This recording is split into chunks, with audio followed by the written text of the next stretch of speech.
everyone, welcome back to my channel. I am Himani and today we will going to learn about quantum number. So let's start. Quantum number होते क्या हैं? Basically एक atom के अंदर जो electron रहते हैं उनका एड्रेस अगर हमें पता लगाना है तो वो हम पता लगा सकते हैं with the help of quantum number. इसको एक एग्जांपल से समझते हैं। मान लो हमें किसी यूनिवर्स में किसी भी पर्सन का पता लगाना है कि वो एग्जैक्टली रहता कहाँ है, तो what we figure out very first, सबसे पहले हम पता लगाएंगे कि भाई उसकी कंट्री कौन सी है। Once we come to know country, then हमें पता लगाना होगा कंट्री में उसका स्टेट कौन सा है। स्टेट जानने के बाद हम थर्ड स्टेप पे जाएंगे कि स्टेट में डिस्ट्रिक्ट कौन सा है, और जब हमें डिस्ट्रिक्ट पता चल जाएगा देन हम फोर्थ स्टेप पे जाएंगे कि उस डिस्ट्रिक्ट में कौन सा टाउन या विलेज या सिटी है एंड हाउस नंबर। ठीक है, सो जस्ट लाइक दैट एक एटम के अंदर अगर हमें पता करना है इलेक्ट्रॉन एग्जैक्टली है कहाँ, तो ये हम पता लगा सकते हैं क्वांटम नंबर की हेल्प से। क्वांटम नंबर होते हैं हमारे चार। फर्स्ट प्रिंसिपल क्वांटम नंबर जो कि डिनोट होगा एन से। सेकेंड एजीम्यूथल क्वांटम नंबर जिसे हम डिनोट करते हैं एम से। थर्ड मैग्नेटिक क्वांटम नंबर जिसको डिनोट करेंगे एम एल से। And fourth spin quantum number जिसको डिनोट करेंगे एम एस से। एक एक करके समझते हैं ये होते क्या है। प्रिंसिपल क्वांटम नंबर, एक एटम के अंदर प्रिंसिपल क्वांटम नंबर की हेल्प से हम उस एटम का साइज भी पता कर सकते हैं। ये जैसे कि हमने पहले पढ़ा है बोहर एटॉमिक मॉडल, जो हमें बताता है एक एटम के सेंटर में न्यूक्लियस होता है और उसके चारों तरफ फिक्स सर्कुलर ऑर्बिट में इलेक्ट्रॉन रिवॉल्व कर रहे होते हैं, और हर एक ऑर्बिट की या शेल की एनर्जी डिफरेंट होती है। और बोहर ने ये भी बताया था कि न्यूक्लियस के जो very first circular fix orbit होगा उसका हम डिनोट करेंगे के से या फिर 1 से। सेकेंड को हम डिनोट करते हैं एल से या फिर 2। थर्ड को डिनोट करेंगे हम एम से या फिर 3 से। ठीक है, तो अगर हमें पता करना है कि किस नंबर की शेल में इलेक्ट्रॉन है तो उसके लिए हम फॉलो करते हैं प्रिंसिपल क्वांटम नंबर। यहाँ पे एम कोई भी नंबर हो सकता है like 1 2 3 4 and so on. Second step में हमें पता करना है उस एटम के अंदर इलेक्ट्रॉन का एजीम्यूथल क्वांटम नंबर जो कि डिनोट होता है एल से।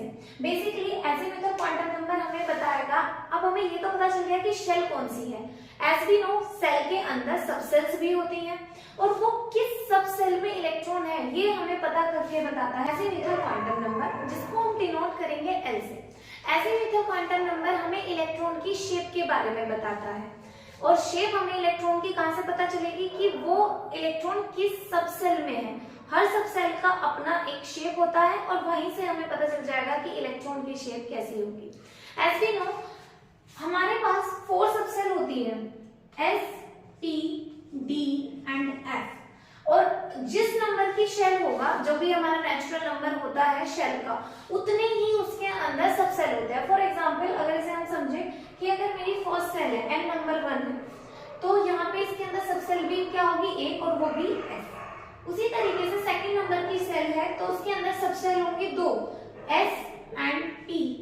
अगर थर्ड नंबर की सेल है तो उसके अंदर सब सेल होंगे 3, एस पी डी। एंड अगर फोर्थ नंबर की कोई शेल है तो उसके अंदर सब सेल होती है एस पी डी एफ। ये इस तरीके से होता है। सो एजीम्यूथल क्वांटम नंबर से हमें पता चलता है कि अगर इलेक्ट्रॉन एस सब सेल में है तो उसकी शेप ऐसी होगी यानी स्फीयर होगी, और अगर इलेक्ट्रॉन पी सब सेल में है तो उसकी शेप डबल शेप होगी। ठीक है, लाइकवाइज अगर इलेक्ट्रॉन हमारा डी में है तो shape look like that, and F में है then shape look like that. Now we will move to third step जो है magnetic quantum number which is denoted by Mn। अब मैग्नेटिक क्वांटम नंबर हमें एक इलेक्ट्रॉन की ओरिएंटेशन क्या है ये बताएगा। As we know S सब सेल के अंदर हमारे एक ऑर्बिटल होता है, P सब सेल के अंदर 3 ऑर्बिटल होते हैं, D सब सेल के अंदर 5 ऑर्बिटल होते हैं, और F सब सेल के अंदर 7 ऑर्बिटल होते हैं। अगर मैं यहाँ पे S में तो सिर्फ एक ही ऑर्बिटल है और उसकी शेप भी क्या है, स्फीयर है। एक्स वाई जेड इजीली हम ओरिएंटेशन देख सकते हैं। अब अगर मैं बात बात करूं पी की, तो पी सब शेल में 3 ऑर्बिटल होते हैं और फर्स्ट ऑर्बिटल को हम बोलेंगे px, सेकंड को बोलेंगे py एंड थर्ड को बोलेंगे pz। सो तीनों की यहाँ पे ओरिएंटेशन अलग हो जाएगी। इसके बाद हम जाएंगे फोर्थ स्टेप पे, जो है स्पिन क्वांटम नंबर। ये जैसे कि हम जानते हैं एक ऑर्बिटल में मैक्सिमम 2 इलेक्ट्रॉन रह सकते हैं, एक ऑर्बिटल में मैक्सिमम 2 इलेक्ट्रॉन रह सकते हैं।